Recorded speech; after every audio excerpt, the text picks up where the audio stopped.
ஆண்டவராகிய இயேசு கிறிஸ்துவின் நாமத்தினாலே உங்கள் யாவருக்கும் அன்பான வாழ்த்துக்களை நான் தெரிவித்துக் கொள்கிறேன். மற்றொரு இனிய காலை பொழுதில் உங்களை சந்திப்பதில் மிகுந்த மகிழ்ச்சி. இந்த நாள் உங்களுக்கு ஆசீர்வாதமாய் அமைவதாக. இங்கே ஆண்டவருடைய வார்த்தை சொல்கிறது, நீங்கள் திடமனதாய் இருந்து காரியத்தை நடத்துங்கள், உத்தமருக்கு கர்த்தர் துணை என்று சொல்லி எழுதப்பட்டிருப்பதை பார்க்கிறோம்.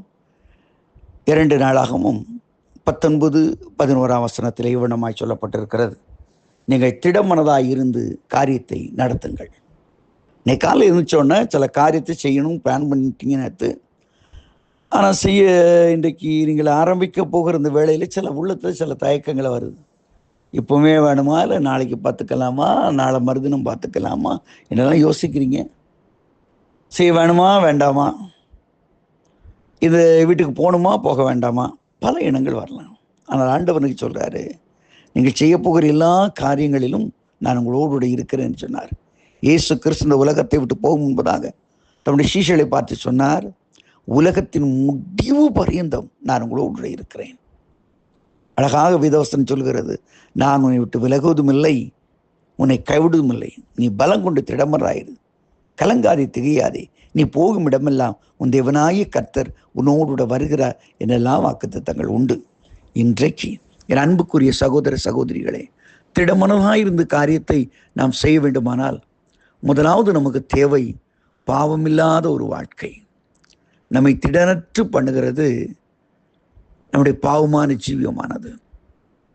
அன்புக்குரியவர்களே, திடமனதாயிருந்து காரியத்தை செய்து கொண்டிருந்த சிம்சோன் பாவத்தில் விழுந்த பொழுது, இதோ எதிரிகள் வருகிறார்னு சொன்ன பொழுது அவன் எழும்புகிறான். அவன் மகிமை அவனிடத்தில் இல்லை, அடிபட்டு போகிறான். மத்திய 9ஆம் அதிகாரத்திலே ஒரு திமிர்வாதக்காரனை ஆண்டவரிடத்தில் கொண்டு வரும் பொழுது ஆண்டவராய் கர்த்தர் சொல்றார், திடன்கொள் மகனே, உன் பாவங்கள் உனக்கு மன்னிக்கப்பட்டது. அவனை இயங்க முடியாதபடி நடக்க முடியாதபடி கட்டி வைத்தது பாவம் என்பதை ஆண்டவர் சுட்டி காட்டுகிறார். சில நேரங்கள் நம்முடைய வாழ்க்கையில திடனற்று போகிறோம். ஏன் காரணம் என்ன? நம்மை விட நம்முடைய எதிராளிகளை ரொம்ப மதிப்பு போடுறோம். நமக்கு இருக்கிற பிரச்சனைகளை தான் யோசித்து என்னை விட என்னுடைய பிரச்சனைகள் பெரிது, என்னுடைய ப்ராப்ளம் பெரிதியா, அந்த பிரச்சனை இந்த பிரச்சனை, ஹெல்த் வைஸாக முடியாது சார் என்று வைத்து விடுகிறோம். இதாங்க வாழ்க்கையில் தோல்விக்கு காரணம். நம்மளை கிரியை செய்ய முடியல. ஆனால் யோசித்து பாருங்கள், இஸ்ரவேல் ஜனங்கள் பெரிய வெற்றியை கண்டு யோர்தானை கடந்து வந்தோம், நிறைவிட உள்ளம் கரைந்து போயிட்டான். அதை கேள்விப்பட்ட உடனே யோர்தானை கடந்து வந்துட்டாயா, எரியோவை தூள் கிளப்பிட்டாயா, அதை உடைச்சிட்டாயா, இனிமே நமக்கு என்ன ஆகுமோன்னு சொல்லி நிறைய பேர் பயந்தே நடுங்கிறாங்களாம். இதே போல் தான் உன் ப்ராப்ளம் இருக்கிற உண்மைதான், உனக்கு பிரச்சனை இருக்க உண்மைதான். ஏன் அதுக்கு ரொம்ப ஓவர் வெயிட்டு கொடுக்குற? எப்போ பார்த்தாலும் காலையில் எழுந்திரிச்சோன்னா, ஐயோ எனக்கு இப்படி இருக்கே, ஐயோ எனக்கு இது இல்லையே. உள்ளவன் எவனோ அவனுக்கு கொடுக்கப்படும். திரும்ப திரும்ப சொல்றேன், உள்ளவன் எவனோ அவனுக்கு கொடுக்கப்படும், இல்லாதவன் எவன், எப்போ பார்த்தாலும் இல்லைன்னு சொல்றீங்களே, இல்லாதவன் எவனோ அவனிடத்துல உள்ளதும் எடுத்துக்கொள்ளப்படும். நீ காலையில் எழுந்தோன்னே, ஆண்டவரே நீ தந்த சுவாசத்துக்காக ஸ்தோத்திரம், நீர் எனக்கு தந்த பலத்துக்காக ஸ்தோத்திரம், இம்மட்டும் இந்த உயிரோடு எனக்கு கொடுத்துருக்கே அதுக்காக ஸ்தோத்திரம், இன்னைக்கு வாழ வச்சிருக்கே அதுக்காக ஸ்தோத்திரம். அப்படி சொல்லி பாருங்க. இல்லாத நினைச்சு ஏன் கவலைப்படும்? இருக்கிறதுக்கு ஸ்தோத்திரம் பண்ணுங்க. உள்ளவன் எவனோ அவனுக்கு கொடுக்கப்படும், ஆண்டவர் கொடுப்பாரு. ஸோ திடனற்று போவதற்கான நம்முடைய பிரச்சனைகளுக்கு ரொம்ப உயிரோட்டம் கொடுப்பது, அதான் திடனற்று போடுகிறது.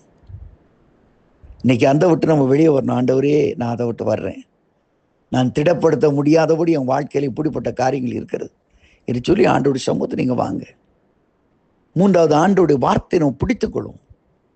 உங்களை திடப்படுத்தின ஆண்டவராக கர்த்தர் சொல்கிறாரு, நம்ம திடப்படும் உங்கள் மிகுந்த பலனுக்கு எதுவான உங்கள் தைரியத்தை விட்டு விடாதிருங்கள். ஒரு தைரியத்தை கொண்டு வாங்க. என்னால் முடியும். என்ன முடியும். அப்போஸ்தலனாகிய பவுல் சொல்ற, அடிகள் மத்தியிலே வேதனைகள் மத்தியில் என்னை பலப்படுத்துகிற கிறிஸ்துவினாலே எல்லாவற்றையும் செய்ய எனக்கு பலன் உண்டு. அதாங்க வாழ்க்கையின் வெற்றிக்கான கீயா இருக்குது. இன்னைக்கு ஆண்டவர் சொல்ல, பலம் கொண்டு திடமராயிரு, காரியத்தை செய், ஆண்டவரால் செய்ய முடியும். இன்னைக்கு முதல்ல உங்கள் வாயின் வார்த்தைகளை சொல்லுங்க, என்னால் முடியும், என்னால் ஐ கேன், என்னால் முடியும். அப்படி சொல்லி பாருங்க. வாயை தந்து இயேசுனால என்னக்குள்ளே இருக்கிற இயேசுனால எல்லாத்தையும் செய்து முடிப்பேன், இயேசுவின் நாமத்தால் செய்து முடிப்பேன் அப்படின்னு சொல்லுங்க. ஒரு பலன் உங்களுக்குள்ளே வரும். எல்லாவற்றுக்கும் மேலாக பலத்தினாலும் அல்ல, பராக்கிரமத்தினாலும் அல்ல, என் ஆவினாலே ஆகும் என்ற கர்த்தர் உங்களோடு இருக்கிறார். இந்த ஆவின் அபிஷேகம் நுகங்களை முறிக்கும், கட்டுகளை அறுத்தறியும். நீங்கள் திடமனதாயிருந்து காரியத்தை செய்ய அவர் உங்களை வழி நடத்துவார். அப்படிப்பட்ட தேவன் இந்த நாளிலே உங்களோடு இருந்து உங்களை கரம் பிடித்து நடத்துவார், உங்களை ஆசீர்வதிப்பார். Have a wonderful day. God bless you. Amen.